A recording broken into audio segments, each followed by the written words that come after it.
ರಾಜ್ಯ ರಾಜಧಾನಿ ಬೆಂಗಳೂರಿನಲ್ಲಿ ರಾತ್ರಿ ಇಡೀ ಅಬ್ಬರಿಸಿ ಬೊಬ್ಬೆರೆದಿದೆ ಮಳೆ. ಗುಡುಗು ಸಹಿತ ಮಳೆ ಆವರಿಸಿದ್ದು ಜನಜೀವನ ಅಸ್ತವ್ಯಸ್ತವಾಗಿದೆ. ತಗ್ಗು ಪ್ರದೇಶಗಳಿಗೆ ನೀರು ನುಗ್ಗಿದ್ದು ಮನೆಗಳಲ್ಲಿದ್ದಂತಹ ಸಾಮಗ್ರಿಗಳೆಲ್ಲವೂ ಕೂಡ ಮಳೆ ನೀರಿಗೆ ಆಹುತಿಯಾಗಿದೆ. ರಾತ್ರಿಯೆಲ್ಲ ಮಳೆ ಸುರಿದಿದ್ದು ಇದೀಗ ಎಚ್ಚರಗೊಂಡಿದ್ದಾರೆ ಸಿಎಂ ಮತ್ತು ಡಿಸಿಎಂ. ಬೆಂಗಳೂರು ತೊಯ್ದು ತೊಪ್ಪಿಯಾದ ಬಳಿಕ ಸಿಟಿ ರೌಂಡ್ಸ್ ಅನ್ನ ಮಾಡಲಿದ್ದಾರೆ. ಸಂಜೆ ಸಿಟಿ ರೌಂಡ್ಸ್ ಮಾಡ್ತೀವಿ ಅಂತ ಸಿಎಂ ಮತ್ತು ಡಿಸಿಎಂ ಈಗಾಗಲೇ ತಿಳಿಸಿದ್ದಾರೆ. ಮಳೆ ಅವಾಂತರದ ಸ್ಥಳಗಳಿಗೆ ತೆರಳಿ ಖುದ್ದು ಪರಿಶೀಲನೆಯನ್ನ ನಡೆಸಲಿದ್ದಾರೆ. ಮಳೆ ಸಂತ್ರಸ್ತರಿಗೆ ಊಟ ಮತ್ತು ನೀರಿನ ವ್ಯವಸ್ಥೆಯನ್ನ ಮಾಡುವಂತೆ ಈಗಾಗಲೇ ಅಧಿಕಾರಿಗಳಿಗೆ ಸೂಚನೆಯನ್ನ ಕೊಡಲಾಗಿದೆ. ರಾತ್ರಿ ಇಡೀ ಮಳೆಯಾಗಿದೆ. ಬೆಳಗ್ಗೆ ಒಂದು ಕಡೆಯಲ್ಲಿ ಟ್ರಾಫಿಕ್ ಸಮಸ್ಯೆ, ಮಗದೊಂದು ಕಡೆಯಲ್ಲಿ ಮನೆಗೆ ತುಂಬಿರುವಂತಹ ನೀರನ್ನು ಹೊರಹಾಕ್ತಾ ಇರುವಂತಹ ಜನ, ಇನ್ನೊಂದು ಕಡೆಗಳಲ್ಲಿ ಮನೆಯಲ್ಲಿದ್ದಂತಹ ಸಣ್ಣ ಪುಟ್ಟ ವಸ್ತುಗಳು ಕೂಡ ನೀರಿಗೆ ಆಹುತಿ ಆಯ್ತಲ್ಲ ಅಂತ ಕಂಗಾಲಾಗಿದ್ದಾರೆ.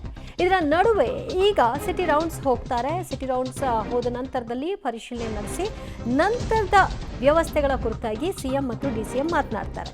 ಸಂಜೆ ಸಿಟಿ ರೌಂಡ್ಸ್ ಮಾಡ್ತೀವಿ ಅಂತ ಈಗಾಗಲೇ ತಿಳಿಸಿರೋದ್ರಿಂದ ಅಧಿಕಾರಿಗಳು ಅಲ್ಲಿಯವರೆಗೂ ಏನೆಲ್ಲ ವ್ಯವಸ್ಥೆಗಳನ್ನು ಜನರಿಗೆ ಒದಗಿಸಬೇಕು, ಅಂದರೆ ಮಳೆ ಸಂತ್ರಸ್ತರಿಗೆ ಊಟ ನೀರಿನ ವ್ಯವಸ್ಥೆ ಇದೆಲ್ಲವನ್ನು ಕೂಡ ನೋಡ್ಕೊಳ್ಳಿ ಅಂತ ಸೂಚನೆಯನ್ನು ಕೊಡಲಾಗಿದೆ.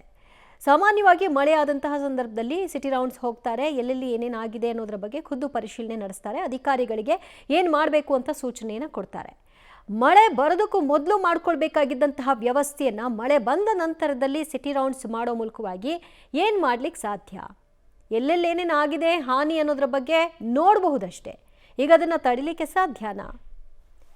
ನೋಡಿ, ಯಾವ ಪರಿಪ್ರಮಾಣದಲ್ಲಿ ರಾತ್ರಿ ಇಡೀ ಸುರಿದಂತಹ ಮಳೆಯ ಚಿತ್ರಣ ಗಮನ ಸೆಳ್ತಾ ಇದೆ. ಮಳೆ ಬರಬೇಕು, ಭಗವಂತನಲ್ಲಿ ನಾನು ಅದನ್ನೇ ಪ್ರಾರ್ಥಿಸೋದು. ಹೊಸಪೇಟೆಯಲ್ಲಿ ಹೀಗಂತ ಡಿಸಿಎಂ ಡಿಕೆ ಶಿವಕುಮಾರ್ ಅವರು ಹೇಳಿಕೆಯನ್ನು ಕೊಟ್ಟಿದ್ದಾರೆ. ಮಳೆ ಬಂದರೆ ಡ್ಯಾಮ್ ತುಂಬುತ್ತೆ, ಬೆಳೆ ಚೆನ್ನಾಗಾಗತ್ತೆ. ಅಫ್ಕೋರ್ಸ್ ಹೌದು, ಇಲ್ಲ ಅಂತ ಯಾರು ಕೂಡ ಹೇಳಲ್ಲ. ಸಂಜೆ ನಾನು ಮತ್ತು ಸಿಎಂ ಸ್ಪಾಟ್ ವಿಸಿಟ್ ಅನ್ನು ಮಾಡ್ತೀವಿ. ಆ ಮೂಲಕವಾಗಿ ಮಳೆಗೆ ಶಾಶ್ವತ ಪರಿಹಾರವನ್ನು ಕಂಡುಕೊಳ್ತೀವಿ ಅಂತ ಕೂಡ ಭರವಸೆಯನ್ನ ಕೊಟ್ಟಿದ್ದಾರೆ. ಅದಕ್ಕಾಗಿ 2,000 ಕೋಟಿಯನ್ನ ಮೀಸಲಿಟ್ಟಿದ್ದೀವಿ ಅಂತ ಕೂಡ ಡಿಸಿಎಂ ತಿಳಿಸಿದ್ದಾರೆ. ಎಲ್ಲ ರಾಜಕಾಲುವೆಗಳನ್ನು, ಅದರಲ್ಲಿರುವಂಥ ಹೂಳುಗಳನ್ನು ತೆಗೆಯುವಂತಹ ಕೆಲಸವನ್ನ ಮಾಡಿಸ್ತೀವಿ ಅಂತ ಕೂಡ ಭರವಸೆಯನ್ನ ಕೊಟ್ಟಿದ್ದಾರೆ. ಹೀಗಂತ ಹೊಸಪೇಟೆಯಲ್ಲಿ ಬೆಂಗಳೂರಿನಲ್ಲಾದಂತಹ ಅವಾಂತರಗಳು, ಮಳೆ ತಂದಂತಹ ಸಮಸ್ಯೆಗಳ ಕುರಿತಾಗಿ ಮಾತನಾಡ್ತಾ, ಮಳೆ ಬರಬೇಕು ಅಂತ ನಾನು ಭಗವಂತನಲ್ಲಿ ಪ್ರಾರ್ಥನೆ ಮಾಡ್ತೀನಿ. ಮಳೆ ಬಂದರೆ ತಾನೇ ಡ್ಯಾಮ್ಗಳು ತುಂಬೋದು, ಉತ್ತಮ ಬೆಳೆ ಆಗೋದು ಅಂತ.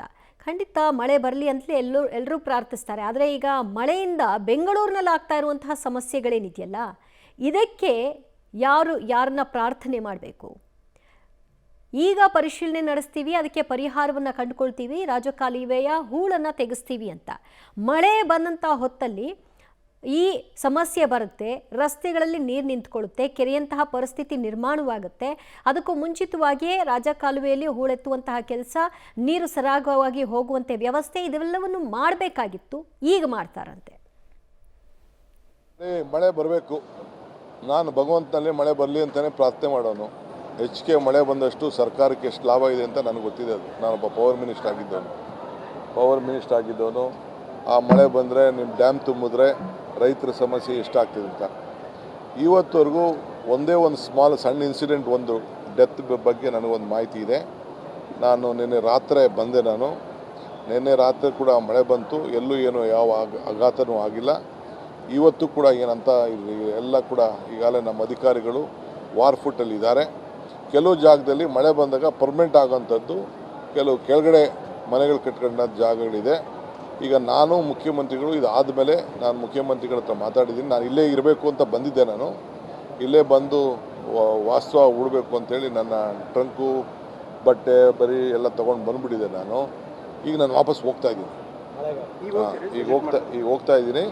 ನಾನು ಚೀಫ್ ಮಿನಿಸ್ಟ್ರು ಇಬ್ಬರೂ ಸೇರಿ ಕೆಲವು ಜಾಗಗಳನ್ನ ವಿಸಿಟ್ ಮಾಡ್ತಾ ಇದ್ದೀವಿ. ಮತ್ತಷ್ಟು ಮಾಹಿತಿ ಕೊಡ್ತಾರೆ ನಮ್ಮ ಪ್ರತಿನಿಧಿ ರವೀಶ್. ಸಾಮಾನ್ಯವಾಗಿ ಮಳೆ ಬಂದು ಈ ಅವಾಂತರಗಳಾದಾಗ ಬರುವಂತಹ ಸ್ಟೇಟ್ಮೆಂಟ್ಗಳು, ಅದನ್ನೇ ಈಗಲೂ ಕೂಡ ನಾವು ನಿರೀಕ್ಷೆ ಮಾಡ್ತಾ ಇದ್ದೀವಿ. ಬಟ್ ಬಿಫೋರ್ ನಾವೇನು ವ್ಯವಸ್ಥೆ ಮಾಡ್ಕೊಳ್ಬೇಕು ಅನ್ನೋದ್ರ ಬಗ್ಗೆ ಯಾರು ಯೋಚನೆ ಮಾಡಲ್ಲ? ದಿವ್ಯಾ, ಖಂಡಿತವಾಗಿಯೂ ಕೂಡ. ಯಾಕೆಂದರೆ 2000 ಇಸ್ವಿಯಿಂದನೂ ತೆಗೆದುಕೊಂಡು ಬಂದರೆ ಒಂದೇ ಸರ್ಕಾರ ಅಸ್ತಿತ್ವದಲ್ಲಿಲ್ಲ. ಕಾಂಗ್ರೆಸ್ ಸರ್ಕಾರವೂ ಇದೆ, BJP ಸರ್ಕಾರವೂ ಇದೆ, JDS ಮತ್ತು ಕಾಂಗ್ರೆಸ್ ಸಮ್ಮಿಶ್ರ ಸರ್ಕಾರ, BJP ಮತ್ತು JDS ಸಮ್ಮಿಶ್ರ ಸರ್ಕಾರ ಎಲ್ಲವೂ ಕೂಡ ಇರ್ತಕ್ಕಂಥದ್ದು. ಹಾಗಾಗಿ ಅವರ ಅವಧಿ ಬಂದಂಥ ಸಂದರ್ಭದಲ್ಲಿ ಹಿಂದಿನ ಸರ್ಕಾರಗಳು ಅಂತ ಬ್ಲೇಮ್ ಮಾಡುವಂಥದ್ದು ಏನಿದೆ ಅದು ನಿರಂತರವಾಗಿ ನಡೀತಾ ಇದೆ. ಈಗಲೂ ಕೂಡ ಎಲ್ಲ ಒಂದು ಕಡೆ ನಾವು ತಾತ್ಕಾಲಿಕವಾಗಿ ಪರಿಹಾರ ಮಾಡಬೇಕು ಅಂತಿಲ್ಲ, ಶಾಶ್ವತವಾಗಿ ಪರಿಹಾರ ಮಾಡಬೇಕು. ಹಿಂದಿನ ಸರ್ಕಾರಗಳ ನಿರ್ಲಕ್ಷ್ಯ ಅಂತಲೂ ಕೂಡ ಇದೇ DK ಶಿವಕುಮಾರ್ ಅವರು ಟ್ವೀಟ್ ಮಾಡಿರ್ತಕ್ಕಂಥದ್ದು.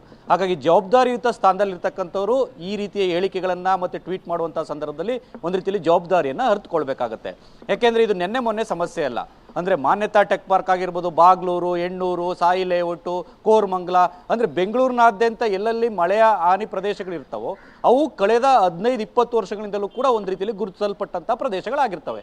ಹಾಗಾಗಿ ಶಾಶ್ವತ ಪರಿಹಾರಕ್ಕಾಗಿ ಎಲ್ಲ ಒಂದು ಕಡೆ ನಾವು ಪರಿಹಾರವನ್ನು ಕಟ್ಕೊಡ್ತೇವೆ ಅಂತ ಕಳೆದ 2 ವರ್ಷಗಳಿಂದಲೂ ಕೂಡ ಮಾತಿನಲ್ಲಿ ಮಾತ್ರ ಮಂಟಪವನ್ನು ಕಟ್ತಾ ಇದ್ದಾರೆ ಹೊರತು ಕಾರ್ಯಗತಿ ಆಗ್ತಾ ಇದೆಯಾ ಇಲ್ಲವೋ ಅನ್ನೋದೇ ಜನರ ಪ್ರಶ್ನೆ ಆಗಿರ್ತಕ್ಕಂಥದ್ದು. ಅಂದರೆ ನೀವು ಯಾವ ಸರ್ಕಾರವನ್ನಾದರೂ ಬ್ಲೇಮ್ ಮಾಡ್ಕೊಳ್ಳಿ, ಆದರೆ ನಮಗೆ ಪರಿಹಾರ ಬೇಕು ಅನ್ನೋದೇ ಬೆಂಗಳೂರಿನ ಜನರ ಆಗ್ರಹ ಆಗಿದೆ. ಯಾಕೆಂದರೆ DK ಶಿವಕುಮಾರ್ ಅವರು ಹೇಳಿದಂತೆ ಮಳೆ ಬರಬಾರ್ದು ಅಂತ ಯಾರೂ ಕೂಡ ಹೇಳ್ತಾ ಇಲ್ಲ. ಯಾಕೆಂದರೆ 1 ವಾರದ ಹಿಂದೆ ಇದೇ ಮುಖ್ಯಮಂತ್ರಿಯವರ ಕಚೇರಿಯಿಂದ ಒಂದು ನೋಟ್ ಬರುತ್ತೆ. ಅಂದರೆ ಹವಾಮಾನ ಇಲಾಖೆ ಕೊಟ್ಟಿರ್ತಕ್ಕಂಥ ಒಂದು ಮುನ್ಸೂಚನೆ ಏನಿದೆ ಅಂದರೆ ಕಳೆದ ಮುಂದಿನ 7 ದಿನಗಳಲ್ಲಿ ಮತ್ತು 10 ದಿನಗಳಲ್ಲಿ ಆಗುವಂಥ ಮಳೆಯ ಸಾಧ್ಯತೆಗಳ ಬಗ್ಗೆ ಕೂಡ ನೋಟ್ ಕೂಡ ರಿಲೀಸ್ ಆಗುತ್ತೆ. ಆ ಸಂದರ್ಭದಲ್ಲಿ ಅದನ್ನು ಫಾರ್ವರ್ಡ್ ಮಾಡ್ತಾರೆ. ಇಂಥ ಸಂದರ್ಭದಲ್ಲಿ ಸರ್ಕಾರ ಯಾವ ರೀತಿ ಕ್ರಮಗಳನ್ನು ತೆಗೆದುಕೊಳ್ಬೇಕಾಗಿತ್ತು ಮತ್ತು BBMP ವ್ಯಾಪ್ತಿಯಲ್ಲಿ ಏನು ಕ್ರಮಗಳನ್ನು ತೆಗೆದುಕೊಳ್ಬೇಕಾಗಿತ್ತು ಅದಕ್ಕೆ ಜವಾಬ್ದಾರರು ಬೆಂಗಳೂರು ಉಸ್ತುವಾರಿಯನ್ನು ವಹಿಸಿಕೊಂಡಂಥ ಸಚಿವರಾಗಿರ್ತಾರೆ. ಹಾಗಾಗಿ ಮುಂಜಾಗ್ರತಾ ಕ್ರಮಗಳನ್ನು ತೆಗೆದುಕೊಳ್ಳೋದೇ ಮಳೆ ಬರಬಾರ್ದಾ, ಮಳೆ ಬರಬೇಕಾ, ಈ ರೀತಿಯ ಹೇಳಿಕೆಗಳನ್ನು ಕೊಡುವಂಥದ್ದು ಕೂಡ ಸರಿ ಇಲ್ಲ. ಹಾಗಾಗಿ ಎಲ್ಲೋ ಒಂದು ಕಡೆ ಟೀಕೆಗಳು ಜಾಸ್ತಿ ಆದಂಥ ಹಿನ್ನೆಲೆಯಲ್ಲಿ ಆ ಒಂದು ಹೊಸಪೇಟೆಯ ಪ್ರವಾಸವನ್ನು ಮೊಟಕುಗೊಳಿಸಿ ವಾಪಸ್ ಇವತ್ತು ಸಂಜೆ ಬರ್ತೀನಿ ಅಂತಲೂ ಕೂಡ DCM ಅವರು ಹೇಳಿರ್ತಕ್ಕಂಥದ್ದು. ಈಗಾಗಲೇ ಆ ಹೊಸಪೇಟೆಯ ಪ್ರವಾಸವನ್ನು ಇವತ್ತು ಕೈಗೊಳ್ಳಬೇಕಾಗಿತ್ತು. ಅದಕ್ಕೂ ಕೂಡ ಒಂದು ಮುತ್ತಿರುವ CM ಅವರು ಅದನ್ನು ಮುಂದೂಡಿ ಇವತ್ತು ಸಿಟಿ ರೌಂಡ್ಸನ್ನು ಹೋಗ್ತಾ ಇದ್ದಾರೆ. ಇಂಥ ಸಂದರ್ಭದಲ್ಲಿ ಯಾವ ರೀತಿ ಪರಿಹಾರವನ್ನು ಕೊಡ್ತಾರೆ ಅಂತ ಕೂಡ ಕಾದು ನೋಡಬೇಕಾಗುತ್ತೆ. ಶಾಶ್ವತ ಪರಿಹಾರಕ್ಕೆ ನಾವು 2,000 ಕೋಟಿಯನ್ನು ಇಟ್ಟಿದ್ದೇವೆ ಅಂತ ಇಟ್ಟಿದ್ದಾರೆ ಅಷ್ಟೇ. ಅದನ್ನು ಖರ್ಚು ಮಾಡೋದು ಯಾವಾಗ, ಅದನ್ನು ಕಾರ್ಯರೂಪಕ್ಕೆ ತರೋದು ಯಾವಾಗ ಅನ್ನೋದೇ ಜನರ ಪ್ರಶ್ನೆ ಆಗಿರ್ತಕ್ಕಂಥದ್ದು. ಹಾಗಾಗಿ ಸರ್ಕಾರ ಇನ್ನಾದರೂ ಕೂಡ, ಯಾಕೆಂದರೆ ಈ ಮೊದಲ ಮಳೆಗೆ ಒಂದು ರೀತಿಯಲ್ಲಿ ಈ ರೀತಿ ಆಗಿರ್ತಕ್ಕಂಥದ್ದು, ಇನ್ನೂ ಸಾಕಷ್ಟು ಒಂದು ರೀತಿಯಲ್ಲಿ ಮುಂದಿನ ದಿನಗಳಲ್ಲಿ ಮಳೆ ಹೆಚ್ಚಾಗುವಂಥ ಸಾಧ್ಯತೆಗಳು ಕೂಡ ಜಾಸ್ತಿ ಇದೆ. ಹಾಗಾಗಿ ಮುಂದೆ ಏನು ಮಾಡ್ತೀವಿ, ಮುಂದೆ ಏನು ಮಾಡಬೇಕು ಅನ್ನೋದ್ರ ಬಗ್ಗೆ ಚಿಂತನೆ ಮಾಡಿದ್ರೆ ಖಂಡಿತವಾಗಿಯೂ ಕೂಡ ಬೆಂಗಳೂರಿಗೆ ಆಗಿರ್ತಕ್ಕಂಥ ಈಗ ಸಮಸ್ಯೆ ಏನಿದೆ ಅದು ಸ್ವಲ್ಪ ಮಟ್ಟಿಗಾದರೂ ಪರಿಹಾರ ಆಗುವಂಥ ಚಾನ್ಸಸ್ ಜಾಸ್ತಿ ಇರುತ್ತೆ. ದಿವ್ಯಾ, ಥ್ಯಾಂಕ್ ಯು ರವೀಶ್ ನಿಮ್ಮೆಲ್ಲ ಮಾಹಿತಿಗೆ.